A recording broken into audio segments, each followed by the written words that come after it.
The Smithsonian Faculty Fellowship program represents a rewarding academic professional development opportunity for faculty at Montgomery College. The fellowships are a product of a unique collaboration between Montgomery College and the Smithsonian Center for Learning and Digital Access. It's the first of its kind between the Smithsonian Institution and a community college. Gina Wesley is a professor of biology at the Rockville campus. She earned her Bachelor of Arts degree from Northwestern University and her PhD from the University of Chicago in evolutionary biology. A highlight of her academic path was traveling the world on various field expeditions as a vertebrate paleontologist.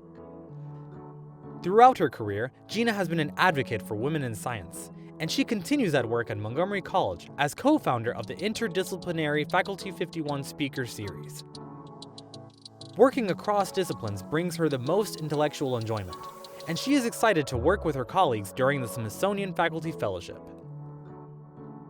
I'd forgotten the intro had mentioned Faculty 51, and I know my colleague is here today supporting me, Virginia Miller, who we do the Faculty 51 together. And ever since I heard from her of her experience with the Smithsonian Fellowship, I have been looking every year at the theme, hoping for one to come along that would easily intersect with evolutionary biology and what I cover in my major's biology courses.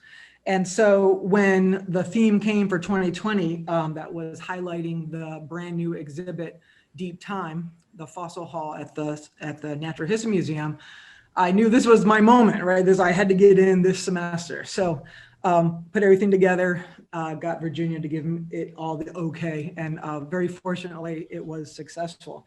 So the problem is that I was so excited about the Deep Time Hall and pulling it into our course, which covers evolutionary biology and ecology through the lens of evolutionary biology and also the geologic timescale. The Deep Time Hall was really going to be a great way to get students that tactile, seeing the specimens that where our knowledge comes from of the geologic timescale and the evolution of life on our planet. So I got started. And so I had a great rough draft ready and had actually had the chance to run a good rough draft of the field trip with the handout. I think it would have been next week in 2020. And it was right at the cusp of COVID. And I remember going to the museum. Some students said their parents didn't want them to come. I'm like, it's fine, you know, it's not, it will be, it's not worth points, it's for the experience and stuff. So we gave them an out.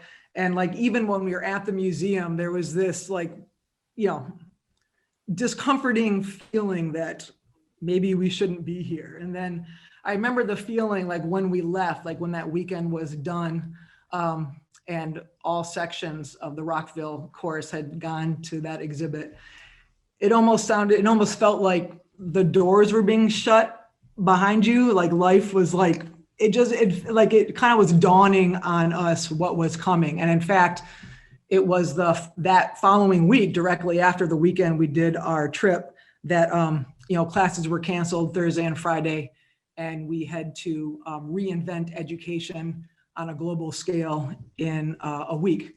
So,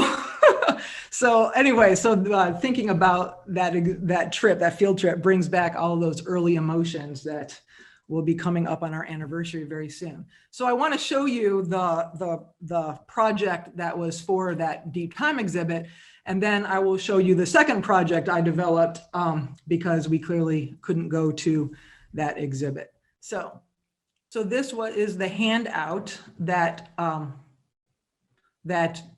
we gave to our students as they went through.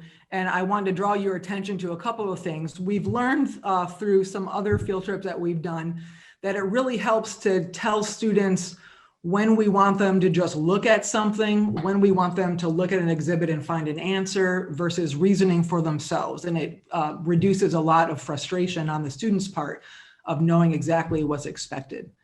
Also the numbers correspond to a map, which I'll show you in a minute. So there's a beautiful video at the beginning, talk about the very earliest origins of life. And so I have students look at some main ideas there.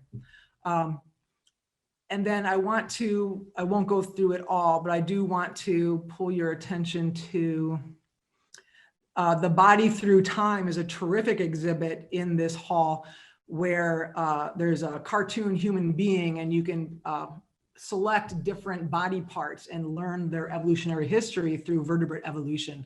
And so having the students explore that was very meaningful. And then with the theme of climate change, which of course the goal through this was to help students see how climate change has deeply impacted the evolution of life on our planet and continues to do so. There's a terrific exhibit on the fossils in coal mines and where coal actually comes from. And so that really is an important connection between the climate crisis we find ourselves in today and the tangibles, the fossils, the things you can see in the coal, indicating that it's from organic material and connecting it to the carbon dioxide. And then there's one more, and Permian mass extinction. This is a terrific exhibit that can focus students' attention on the impact of CO2, climate, and mass extinctions. So it's kind of a sobering parallel with where we find ourselves today. And so if you notice, there's all these numbers. And so with the assistance of my close colleague, Kelly Livernosh, we created a map of the Natural History Museum created the map, but we copied it with Photoshop. And then Kelly Livernosh did most of the graphics, getting the colors and everything so you could see where the exhibits were and where you could walk. And then the numbers that correspond with the lab handout, so students were less frustrated. They had a clear understanding of where they needed to go for that information. And even though we were there in the hall with them, there was a lot less frustration. So it really made a big difference to the student experience, having clear understanding of what needs to happen. And so that was the original plan. And as I said, we did get to run it March of 2020. So then once reality changed, I had to change tactics. And I was fortunate that Alejandra had dove so deeply into the human origins, because it became very clear that that was going to be a terrific alternative to students would learn about different things, but it would still be an engaging experience.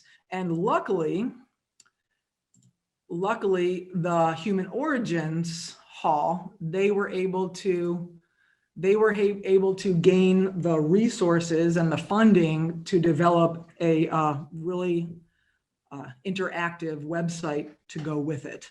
And I think today we're more aware of the value of that side of museum exhibits. And unfortunately, the Deep Time exhibit didn't have the funding for that yet. Maybe that will change. So with the Human Origins interactive website, what I wanted students to do is this would happen at the end of our semester, and it would occur. We've already covered evolution, ecology, and now is a chance to see how evolutionary processes and climate impacted human evolution. And let me show you the website. So the first site they go to, and this is a choose your own adventure type activity. So students were I would have them just select one species that they wanted to learn about a little more deeply. So I would give them time in class. They would look at the different options. I wouldn't let them do Homo sapiens. And then they could go and read up on that species, and they would write a paragraph.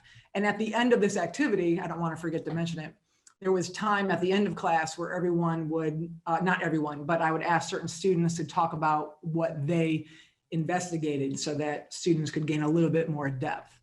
So once they picked out their their species of hominid that they wanted to look at, they went to sorry, I need to move the screen on my desktop. They would go to this website on the Human Origins website.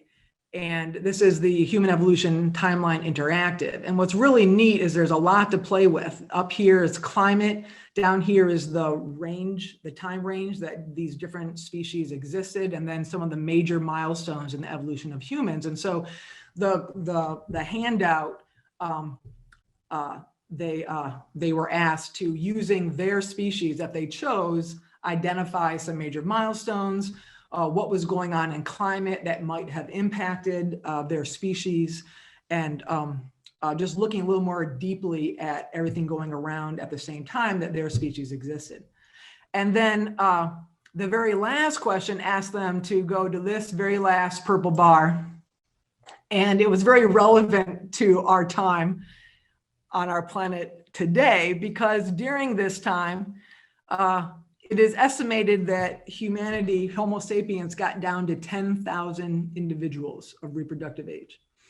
And so we came really close, about 80,000 years ago. We came really close to extinction. And climate was a part of that. And so during a summer where there were horrific wildfires, hurricanes, and a global pandemic, this definitely resonated deeply with the students. And we talked about that. They're like, oh my goodness. And it kind of put our own position on our planet, I think, in a different light. And we had good discussions coming out of that. And some of the questions that came after, when we were all sharing together, some of the comments that were made was, they didn't really realize how many species of hominids we have, like how many branches there are on the human family tree. That was a surprise to them. And then also tying in that last almost extinction event to evolutionary processes, we were able to identify what evolutionary process that would have been, bottleneck effect in genetic drift, and then the impact of that on human evolution, and then of course reflecting on the semester we were currently having when we did this activity. And so that was my 2 projects, and I got to run them both, so that was fun. And I am looking forward to, we'll be doing the Human Origins one again this semester. It kind of changes things up a bit and gets students exploring in different areas than maybe a textbook would provide opportunity for.